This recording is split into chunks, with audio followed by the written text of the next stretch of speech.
With my light touch and deep intention, I heal and make people feel whole again.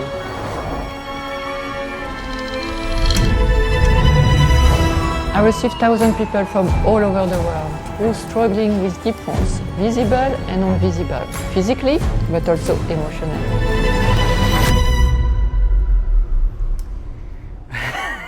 C'est vraiment pas facile de passer de l'autre côté de la caméra. Cette vidéo, ça fait au moins 30 minutes, je dois commencer, mais je commence pas. Je suis trop perfectionniste. C'est une première un peu pour moi. Bon, j'ai déjà fait des vidéos, mais là, j'ai envie cette année de me lancer vraiment sur YouTube.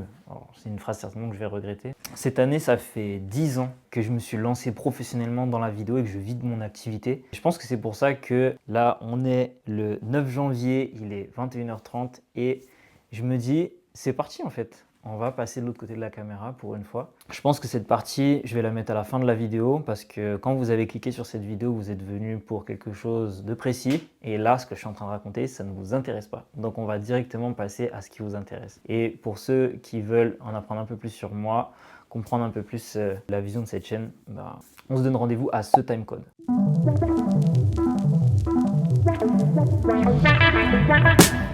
Donc, comment j'ai fait cette transition ?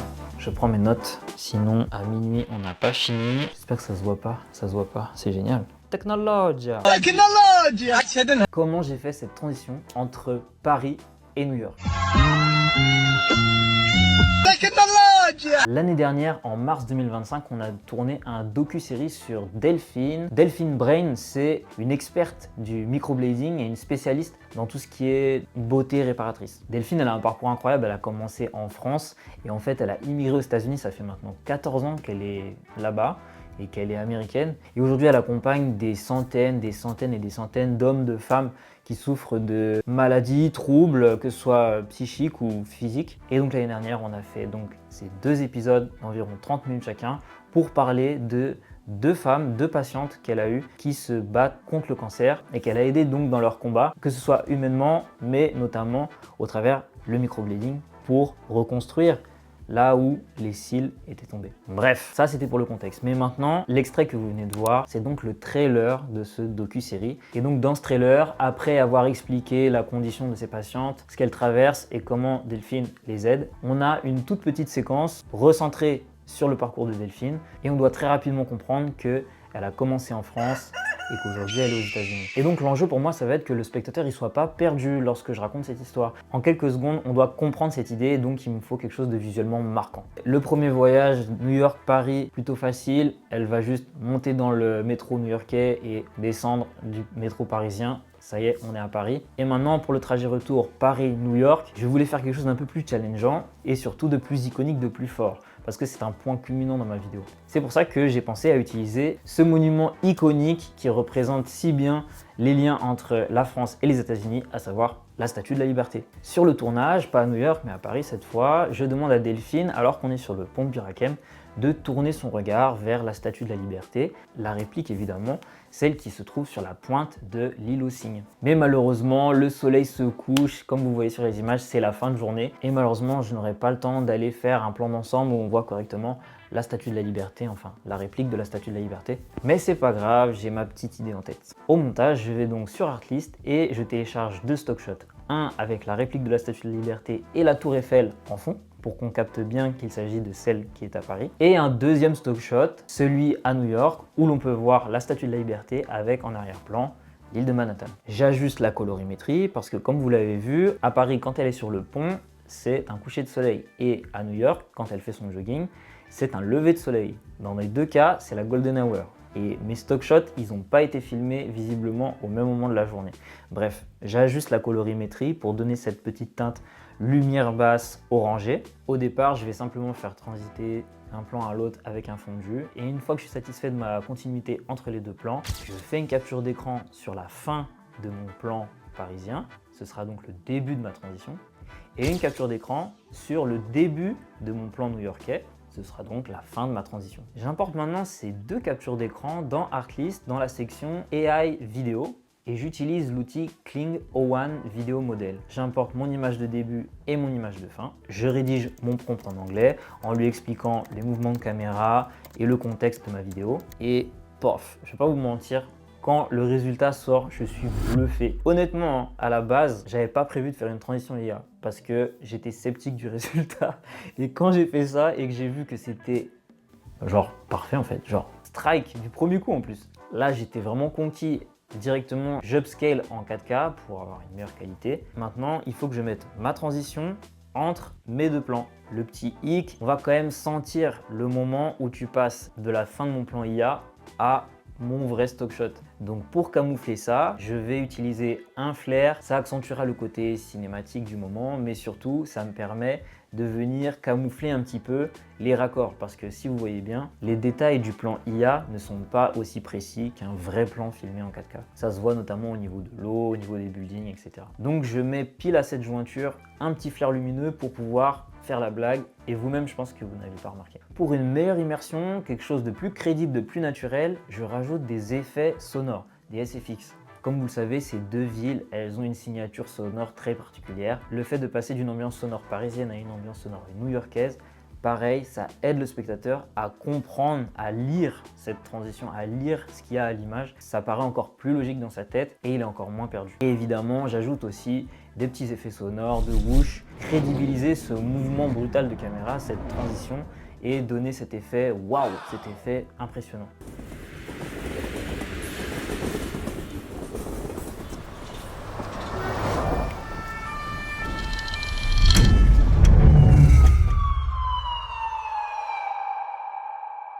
Alors pourquoi j'ai opté pour cette transition plutôt qu'une autre? Car oui, je n'ai pas choisi cet effet pour la simple raison que l'IA est à la mode en ce moment. Non.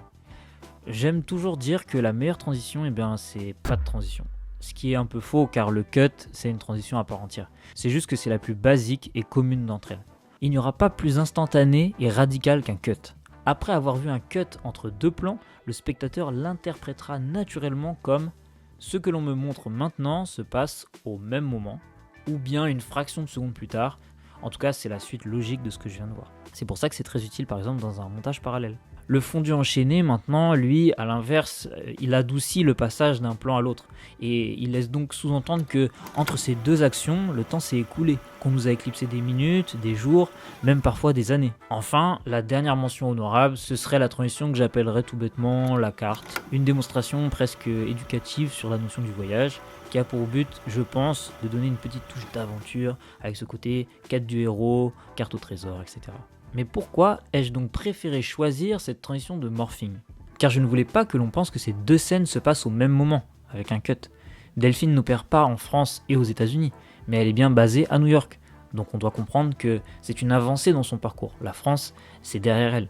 Mais donc le fondu aurait donc pu fonctionner, me direz-vous, car il y a une vraie ellipse temporelle entre ces deux scènes. C'est vrai, mais j'avais besoin de quelque chose qui allait véhiculer, en plus du temps qui passe, une sensation de glow-up, d'évolution positive. Et le morphing, en plus d'être visuellement plus spectaculaire et marquant, il est très utile pour transmettre cette sensation de transformation.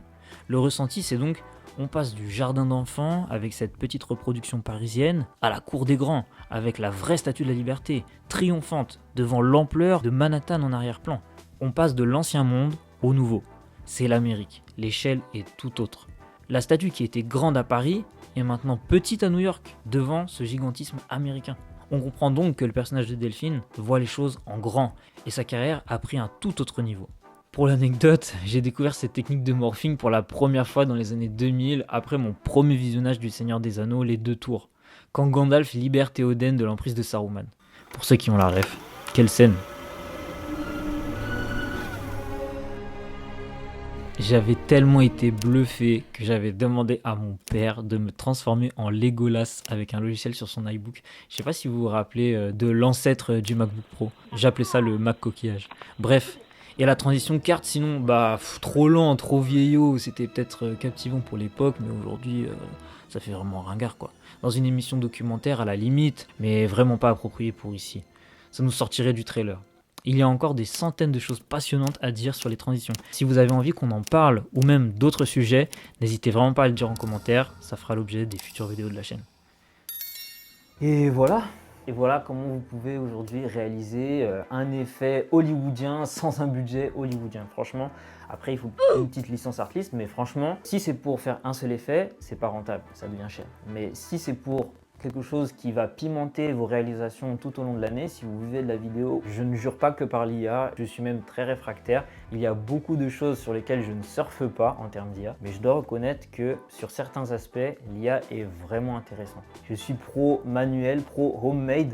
Il y a un peu même aussi cette fierté du vidéaste de se dire que je l'ai fait moi-même, c'est vraiment mon plan. La créativité, le talent, c'est toujours toi qui dois l'avoir. L'IA, c'est juste une équipe de personnes qui travaillent pour toi. Mais si tu lui dis n'importe quoi ou si ton idée, elle est nulle, elle te fera un résultat catastrophique. Ou peut-être même que le résultat aura des airs cinématographiques et léchés, mais dans ta vidéo, il n'aura aucun impact, aucun poids. La vraie valeur, elle reste toujours du côté du réalisateur, du côté de l'artiste, du côté du créatif. Et comme quoi, il suffit juste de maîtriser les bons outils et de connaître les éléments qui font passer une vidéo d'un rendu amateur à professionnel et hop, tu peux savoir tout faire. Si tu souhaites te former au métier de vidéaste, rendre ton business rentable ou simplement passer un nouveau cap dans ton activité en apprenant et maîtrisant une nouvelle compétence, clique sur mes liens en description et surtout, n'oublie pas de t'abonner.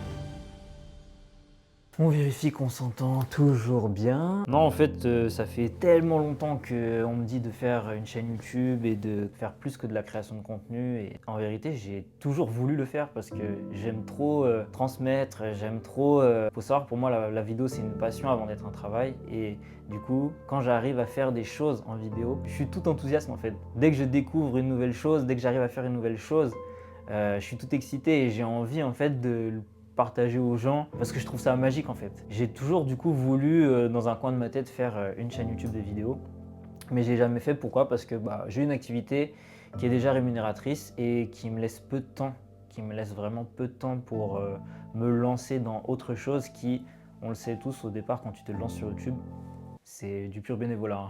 Hein. Donc je me dis allez, tu vas essayer de trouver le temps parce que je pense que ça va me faire plaisir de le faire et je pense que beaucoup vont apprécier également le contenu. J'ai toujours repoussé parce qu'à chaque fois je me disais, moi-même étant un gros consommateur de YouTube, je me disais tout le temps mais qu'est-ce que je vais apporter sur YouTube en fait? Il y a déjà tout sur YouTube. YouTube c'est génial. C'est vrai que j'ai un parcours aussi scolaire dans l'audiovisuel, mais c'est vraiment 30% de mon parcours. En vérité, 70 si c'est pas 80% de ce que je sais, je l'ai appris tout seul en cherchant sur internet, en me cassant les dents sur des tournages, en expérimentant tout seul dans ma chambre ou qu'est-ce que je vais apporter de plus sur YouTube qu'il n'y a pas déjà en fait. Mais en fait, comme je disais précédemment, j'ai envie de le faire. Je vais arrêter de me poser des questions en me disant pourquoi je vais le faire, qu'est-ce que je vais apporter de plus. Non, en fait, je vais le faire parce que j'aime ça en fait. De la même manière que quand je me suis lancé dans la vidéo de manière professionnelle, c'est vrai que j'ai eu la chance de pouvoir en vivre, mais à la base, quand je me suis lancé dans cette activité de vidéaste, c'est juste parce que j'aimais ça, j'étais passionné de ça et je suis toujours passionné de ça aujourd'hui. Et je ne me suis pas demandé qu'est-ce que je vais apporter de plus comparé aux autres vidéastes. Je ne me suis jamais posé cette question. Donc après tout, pourquoi me la poser en tant que youtubeur? Voilà. Pourquoi me la poser? Si j'ai envie, si ça me fait plaisir et si vous y trouvez aussi du plaisir, let's go, allons-y et puis on verra où ça nous mène. En tout cas, voilà. J'en ai regardé plein des mecs qui parlent comme ça face caméra et qui nous donnent des tips pour du montage, du tournage, plein de trucs. Il y en a plein auxquels je me suis jamais abonné. Il y en a plein auxquels je les ai jamais revus sur YouTube. Franchement, il y en a des centaines. Et je me dis que peut-être ce qui fera la différence, c'est peut-être si on apprend un peu plus à se connaître. Et s'il y a quelque chose qui vous plaît chez moi, non seulement mon travail, mais peut-être voilà, la manière d'aborder les choses. Si je me livre un petit peu plus, peut-être que ça vous donnera envie de rester et qui sait de voir grandir cette chaîne YouTube ensemble. Donc voilà, let's go pour cette aventure YouTube.